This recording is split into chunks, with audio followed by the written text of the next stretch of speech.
साल 1500 ईस्वी दिल्ली की सत्ता पर सल्तनत हिंद का परचम लहरा रहा था, जिसका सुल्तान था इब्राहिम लोधी। और इधर गुजरात में बादशाह बहादुर शाह की अपनी सल्तनत कायम हो चुकी थी। इन्हीं राज्यों से गुजरते हुए बीच में पड़ता था मेवाड़। मेवाड़ हमेशा से दिल्ली की आंख में चुभता था, क्योंकि दिल्ली के सुल्तान मेवाड़ के महायोद्धा विषम घाटी पंचानन राणा हमीर सिंह के शौर्य की आग में कई बार तप चुके थे। खैर, इस समय मेवाड़ में राणा रायमल का राज हुआ करता था, जिनके 3 पुत्र थे, कुंवर पृथ्वीराज, कुंवर जयमल और सबसे छोटा पुत्र था राणा संग्राम सिंह। ये तीनों भाई एक रोज अपने गुरु के आश्रम जाते हैं। गुरु बालक संग्राम सिंह के हाथ को देखकर बताता है कि तेरी तलवार से सल्तनतें कांपेगी, जहां तेरा ध्वज लहराएगा वहां आसपास भी कोई शत्रु नहीं भटकेगा। नगर नगर में तेरी दाग कायम होगी, बहुत जल्द तू मेवाड़ का भावी सम्राट बनेगा। गुरु की इस भविष्यवाणी को सुन बड़े भाई कुंवर पृथ्वीराज ने कहा, ये सब मात्र बातें हैं, मेवाड़ का राणा तो बड़ा पुत्र ही बनेगा। इस पर कुंवर संग्राम सिंह ने कहा, पैसा जिसकी ताकत उसकी सत्ता। संग्राम सिंह के ऐसे वचनों को सुनकर दोनों भाइयों का आपस में झगड़ा छिड़ गया। इसी लड़ाई में पृथ्वीराज ने बालक संग्राम सिंह की एक आंख फोड़ दी। इसी बात से नाराज बालक संग्राम सिंह रात के अंधियारे में मेवाड़ किले से अजमेर निकल गए, जहां करमचंद पवार ने उनको आश्रय दिया। अजमेर में रहकर राणा ने कई युद्ध कलाओं में महारत हासिल की। तपस्या के ताप में तप कर बालक संग्राम सिंह सोना बन रहा था। बालक संग्राम सिंह अब युवा हो चला था। खून में गर्मी, जिगरे में फौलाद और ऊंचे तेवर होना लाजमी था, क्योंकि वीर राणा कुंभा के ही रक्त बीज थे।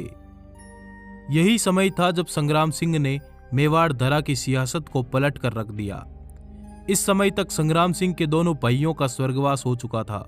इसी के साथ सरदारों ने राणा संग्राम सिंह को राज्य का उत्तराधिकारी घोषित करते हुए उनका मेवाड़ की गद्दी पर राज तिलक कर दिया। यह वही संग्राम सिंह है जिसे दुनिया राणा सांगा के नाम से जानती है। राणा ने सतलुज बयाना सिंध मालवा भरतपुर, ग्वालियर बयाना उत्तर गुजरात और संपूर्ण राजपूताने में एक छत्र शासन स्थापित किया। राणा के एक आंख एक हाथ नहीं थे और शरीर पर 80 घाव थे, पर फिर भी खुले शेर की तरह भयानक युद्धों का नेतृत्व खुद करते थे। राणा संपूर्ण भारत पर एक छत्र शासन स्थापित करके विक्रमादित्य की उपाधि धारण करने का अरमान रखते थे। इन्होंने पाती पर्वन की प्रथा को पुनः जीवित करते हुए सभी क्षत्रिय ताकतों को एक कर दिया, जिससे पश्चिम में मेवाड़ एक हिंदू राज्य बनकर दिल्ली की सत्ताओं को ललकारने लगा। दिल्ली के सुल्तान को बंदी बनाया, गुजरात के शाह को घोड़े के पीछे बांधकर मेवाड़ ले गए और बयाना के मैदानों में विशाल मुगल फौज को परास्त कर दिया। जब भारत चारों तरफ से शत्रुओं से गिर चुका था, तब ये एकमात्र योद्धा बनकर उठे। आइए डिमांडिंग पंडित के साथ जानते हैं राणा सांगा के इतिहास के अनसुने पन्नों की पूरी दास्तान। साल 1509 में राणा सांगा ने मेवाड़ की गद्दी संभाली। मेवाड़ में अपना गढ़ मजबूत करने के बाद राणा ने राजपूताने की सभी बड़ी बड़ी रियासतों के साथ वैवाहिक संबंध स्थापित करने शुरू किए, जिसमें मारवाड़, बीकानेर, बूंदी, आमेर, बागड़ में वैवाहिक संबंधों की स्थापना के साथ राणा ने कई ताकतों को एक साथ ला दिया और साथ ही करमचंद पवार को अजमेर का मुख्य सरदार घोषित करके अपनी सत्ता को राजपूताने के मुख्य द्वार तक मजबूत कर दिया। चारों दिशाओं में अपनी सत्ता मजबूत करने के बाद राणा ने ईडर प्रदेश पर हमला कर दिया, जहां का शासक राजा बाणमल गुजरात के सुल्तान महमूद शाह का पूरा समर्थन करता था। राणा के इस भयानक हमले से ईडर नरेश गुजरात भाग गया, जिसके बाद राणा ने अपने सरदार को ईडर का मुख्य प्रहरी बना दिया। इधर मेवाड़ से दूर मालवा में सुल्तान नासिर शाह खिलजी का शासन हुआ करता था, जिसका वजीर था मेदिनी राय। मेदिनी राय खिलजी की नीतियों के पूर्ण खिलाफ था और इन्हीं बातों से तंग आकर मेदिनी राय राणा सांगा के दरबार में जा पहुंचा, जहां राणा ने मेदिनी राय को गागरोन और चंदेरी का प्रहरी बना दिया। अब आप देखिए, राणा ने बड़ी बड़ी रियासतों से रिश्ते तय करके सभी बड़ी ताकतों को एक छत्र में ले आए और चारों तरफ अपने विश्वसनीय सरदारों को बैठा दिया। अब राणा ने महाभयानक युद्धों का शंखनाद किया। राणा की निगाहें तो शुरुआत से ही दिल्ली की सत्ता पर टिकी थी और इसी के साथ राणा ने पश्चिमी उत्तर प्रदेश के कई क्षेत्रों पर अपना ध्वज लहरा दिया और दिल्ली को आगरा पर हमले की ललकार भेजी। अब दिल्ली दूर नहीं थी। राणा की इस बढ़ती ताकत ने सबको हैरान कर दिया।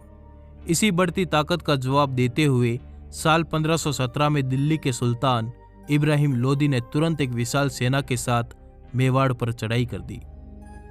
इस युद्ध में इब्राहिम की सेना को चारों तरफ से घेर लिया गया।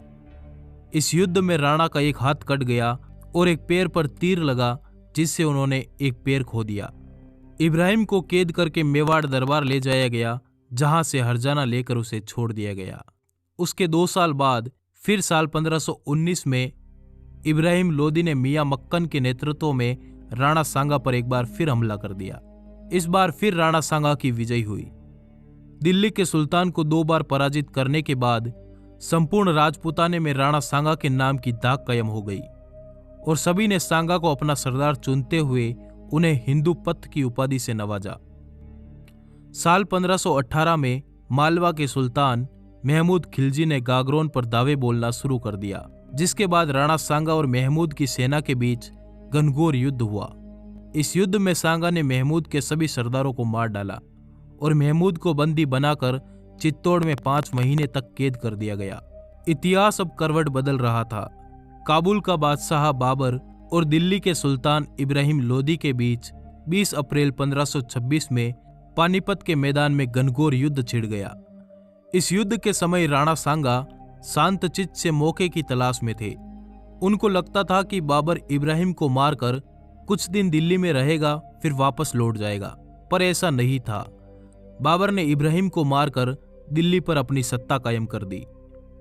अब भारत की स्थितियां काफी बदल चुकी थी। दिल्ली की सत्ता पर सल्तनतें मुगलिया कायम हो गई थी और इधर मेवाड़ एक बहुत बड़ा हिंदू साम्राज्य बन चुका था, जिसका विस्तार दिल्ली को छूता था। बाबर स्पष्ट था कि जब तक राणा सांगा जैसा योद्धा है, तब तक वो भारत पर मजबूत शासन स्थापित नहीं कर पाएगा। और इसी के तहत बाबर अपनी विशाल सेना के साथ फतेहपुर सीकरी में अपना डेरा डालकर बयाना दुर्ग पर अधिकार जमा लेता है। मेवाड़ी सरदार भागता हुआ पहुंचा मेवाड़ दरबार में और राणा को सूचना दी कि काबुल की ओर से आई विशाल सेना ने हमारे दुर्ग पर कब्जा कर लिया और आपको युद्ध की चुनौती भेजी है। राणा को चुनौती का समाचार मिलते ही राणा ने महायुद्ध का ऐलान कर दिया। संपूर्ण राजपूताने में पाती पर्वन का संदेश भिजवाया गया, जिसके तहत सभी क्षत्रिय ताकतें राणा के छत्र के नीचे एक साथ मिलकर महासेना का रूप धारण कर चुकी थी और निकल पड़े बयाना की तरफ।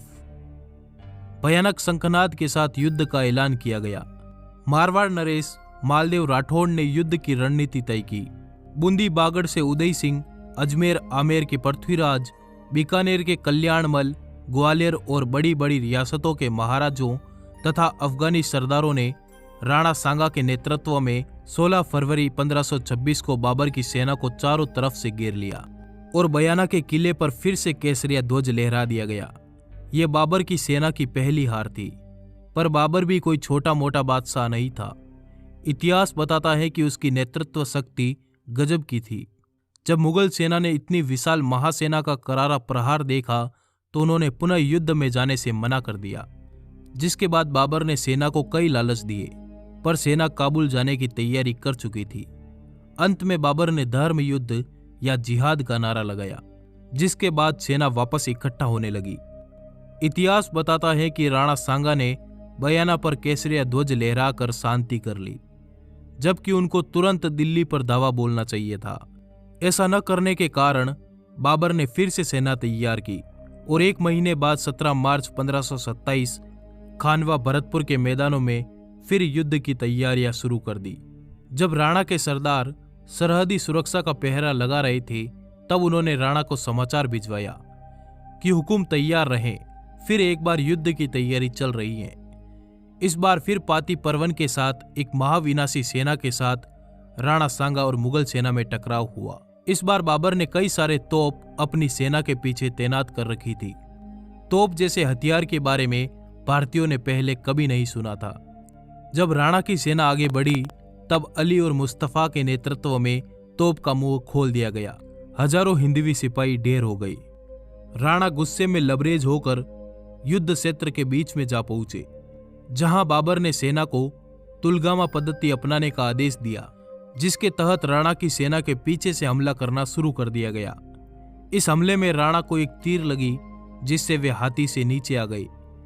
तुरंत जाला अज्जा ने राणा का राज चिन्ह धारण किया और हाथी पर सवार होकर युद्ध घोष किया और बाकी सरदार राणा को युद्ध क्षेत्र से बाहर बसवा ले गए, जहां राणा को वापस होश आने के बाद राणा ने कहा, जीत की बधाई हो। पर सरदारों ने कहा कि हम अपनी धरा खो चुके हैं, हुकुम मेवाड़ प्रस्थान करने का आदेश सुनाए। पर राणा सांगा ने सरदारों को फटकार लगाई और कहा, मेरे आदेश के बिना कौन मुझे रण क्षेत्र से बाहर लाया। पुनः युद्ध की तैयारी करो, हम विजयश्री के साथ मेवाड़ जाएंगे। तभी राणा को संदेश मिला कि बाबर की सेना चंदेरी पर हमला करेगी। तो राणा ने सरदारों को कहा, तैयार हो जाओ और निकल पड़ो चंदेरी की तरफ, जहां कालपी के मैदानों में राणा सांगा ने अपना डेरा लगाया। वहीं कालपी के मैदानों में राणा सांगा का स्वर्गवास हो गया।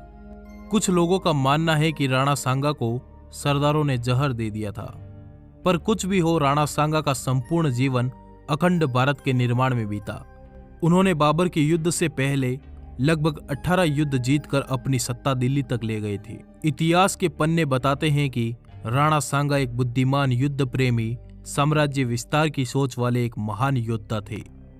अगर वो अपने सपनों में कामयाब हो जाते तो आज भारत की दशा कुछ और होती। बाबर ने खुद बाबरनामा में लिखवाया कि राणा सांगा अपनी वीरता और तलवार के बल पर अत्यधिक शक्तिशाली हो गया था। वास्तव में उसका राज्य चित्तौड़ में था। मांडू के सुल्तानों के राज्य के पतन के कारण उसने बहुत से स्थानों पर अधिकार जमा लिया। उसका मुल्क 10 करोड़ की आमदनी का था। उसकी सेना में 1 लाख सवार थे।